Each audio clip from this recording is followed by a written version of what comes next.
Good morning, guys, and welcome back to the channel. Today's episode is a watermelon packing shed here in the country for a farmer. So all we're going to do is a roof system. Let's build it. And what he has ordered is the PBR screw down system, common metal building panel that you see on about every metal building wall there is. For this size shelter, I wouldn't recommend it. I'd go with the standing seam double lock because you have a lot of movement. It's going to be 65 feet from eave to ridge. You're going to have at least a ½ inch to almost 3/4 of a growth a day. So 5 to 10 years, we're going to have leaks start popping up because the movement of that metal is going to waller out those screws. Very bad design on warehouses, but it's been used for years. Now we have the standing seam metal roofs, which work a lot better. Right now we're working on frames, just getting started. These frames, the manufacturer punched the holes in our columns in the wrong place. So we got these 3 columns set. We had to take them down. We're going to drill the holes, put them up, get started on this base. I just brought 3 guys with me today, get everything laid out, make sure everything works. I've got some links in the description below. Kind of helps out the channel if you ever want to order some of these tools. Use those links. They give me a little bit, charge you no extra. I hope you learned something. If you have questions, please drop them down in the comments. Let's get those first 4 columns. Because we don't have everybody here, we want to tie all this off just in case a storm blows up, we get rained out, we have to go home. But as always, we put everything finger tight, then we square the building and come back and tighten all the bolts at the same time. But because this building is so massive, well, not massive, but bigger than usual, and we have less labor here and won't get as much done during the day as we usually do with the whole crew. What we'll do is we're going to work on 2 bays today. This building is a 60 wide on the main shelter. We're adding lean-tos of 30 foot or 32 foot on each side. So the whole building will be 125 by 125.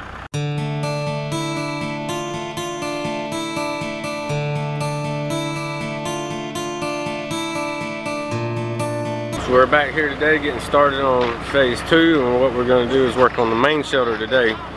We hang these rafters. We like to do all the little prep work as we can. We're going to go ahead and add these flange braces in before we hang the rafter. Sometimes with scissor lifts they get in the way, so you got to be careful and not raise the scissor lift too high and bend them. But at least they're already there, they're out of our way. We don't have to go back around because the scissor lifts move so slow when they're up high. It just takes a lot longer. Now we knock these out here in like 2 minutes. We hang the rafter. As we're hanging the purlins, we just add those in. That kind of stabilizes this first bay, helps us to build off of it. Sometimes these rafters want to roll way out or way in. This one's built pretty stout, being it's a 60 foot wide. We ain't got much sway. We're not going to have a lot to worry about. One thing to remember when lifting this rafter with these straps is you always keep those forks level. A lot of people want to tilt them all the way up. Well, what you do when you tilt them all the way up, that's okay, as long as you run that strap all the way to the back to the lowest part of the fork. Because if you got your straps out in the middle of your fork and you tilt it up and then something happens and that thing slides, then that rafter is going to fall. It won't fall all the way, but it may fall 3 or 4 feet. And if you got a man up here in the basket, 3 or 4 feet may mean a finger, a leg, or an arm, or a head. And we don't want to kill anybody.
since we're not gonna hang the beam, and I've forked it from up under, and because of this 112, you see I raise to the high side first, not to the low side. Don't let that guy grab it. It just gets more dangerous. So if I get to the high side, he spuds it. It's gonna be touching at the bottom, because here's the levelness of your post, and your rafter has that pitch on it. Until you let it down, it won't close. So if he'll get a spud in that top, and then get a bolt in the second hole at the top, then it won't slide off the forks as I come down. It's a 112, it probably won't slide anyway, but you know when you got that much weight on the side of a fork, with just one fork, it won't have both of the forks on the beam. When you let down, let him get a bolt at the high side first. Let that rafter come down slowly, and then he'll put a spud in, get your bolts. So what we like to do is we'll get those holes lined up. What he's doing is just snugging one bolt. He squares that plate up with that column, snugs that one bolt, then he can put all of his other ones in. Ideally you want to just put them all in finger tight, but you got so much weight with that beam, it sways, it's hanging in the air, it's not in ideal conditions. So he's going to use that bolt, pull that column close to that rafter. He doesn't have to get it tight, but if his column and his plate on his rafter is perfect, go ahead and tighten it, and then all your other holes will work. Get all your bolts in, as long as that lift holds it until you get more than half of your bolts tightened. But I like to get them all tight before I let that rafter loose. We got that whole lean-to up on the other side yesterday. Went ahead and put our cables in, got our corners plumb, and then we built this bay off here today. I just decided to come on down and add this lean-to in.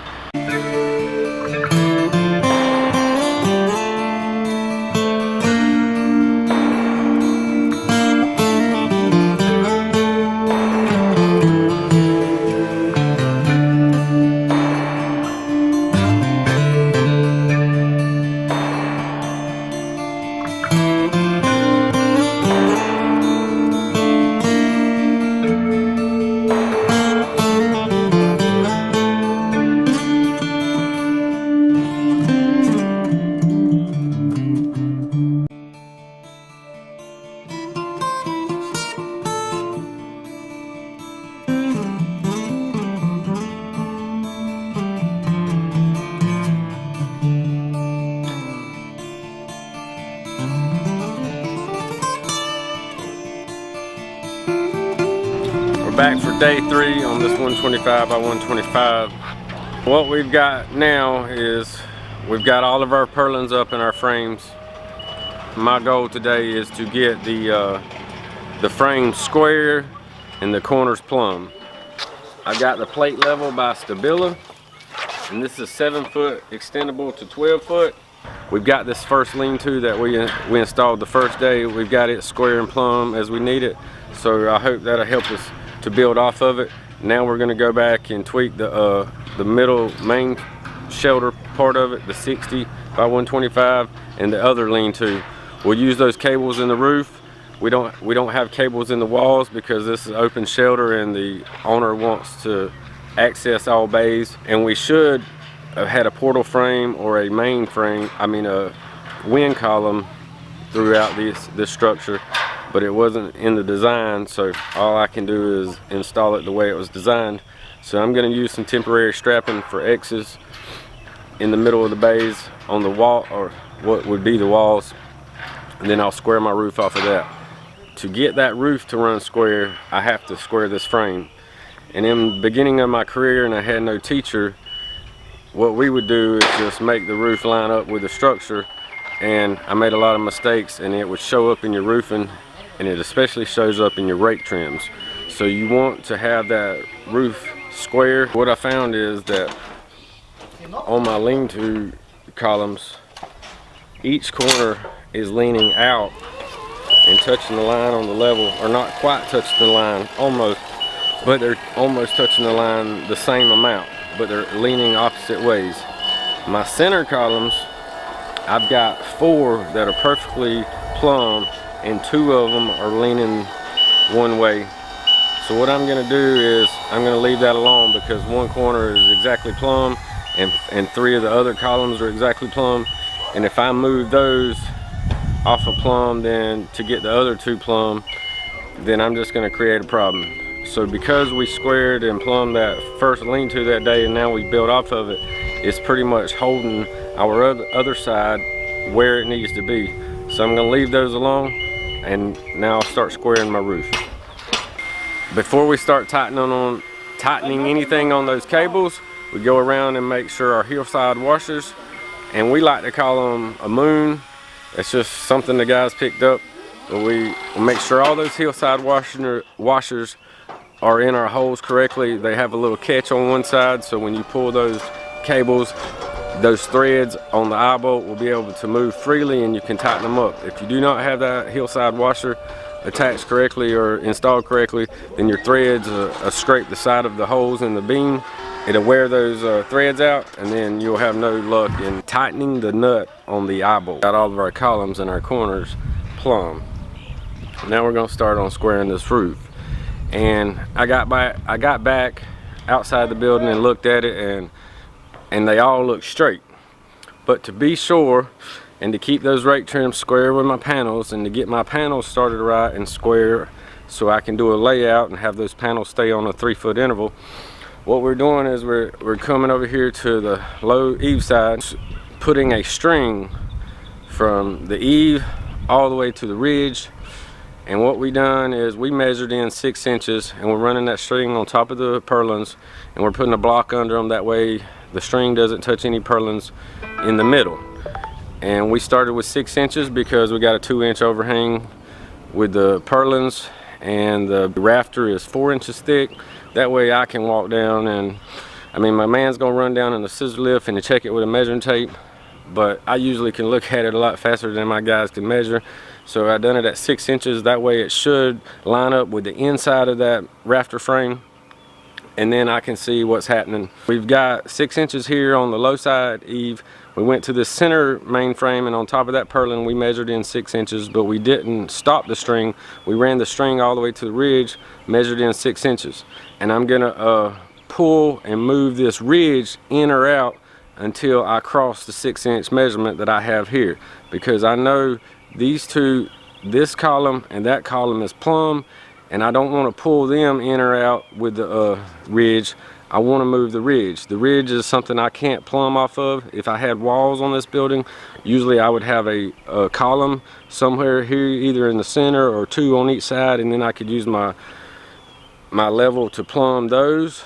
And if I check both ends of the building and they were both plumbed, then I know my roof is square. But in this situation, I have no columns to plumb off of, so I ran that string here. And if I get that string from ridge to eave straight, and I get the same measurement here at this column, that column and the ridge 6 inches in, that rafter should be straight, and it should be 6 inches in to my string. And that's just, the 6 inches is not a measurement that you have to go by. It's just something that I went by to measure off of. As long as we keep that same distance, we've got a straight line when we run our panels, because this will be 30 foot, and that's 32.6 from there to the lean-to side. So we're going to have 2 different panels from eave to ridge. We've got a lap, and when you lap an end lap on panels, it's very easy to get off and keep them not lined up. So I'll use that string and those marks the same when I do my layout and get my first one measured off of that string. See, I'll measure on over another 30 inches or 31.2 inches to get to the side of my panel, because my panel is 3 foot wide. I'll mark those purlins. We'll start that first panel with that string, keeping it straight, and then lay out the rest of the building all the way to the other end. And as long as we stay on layout, it'll run square, it'll stay square.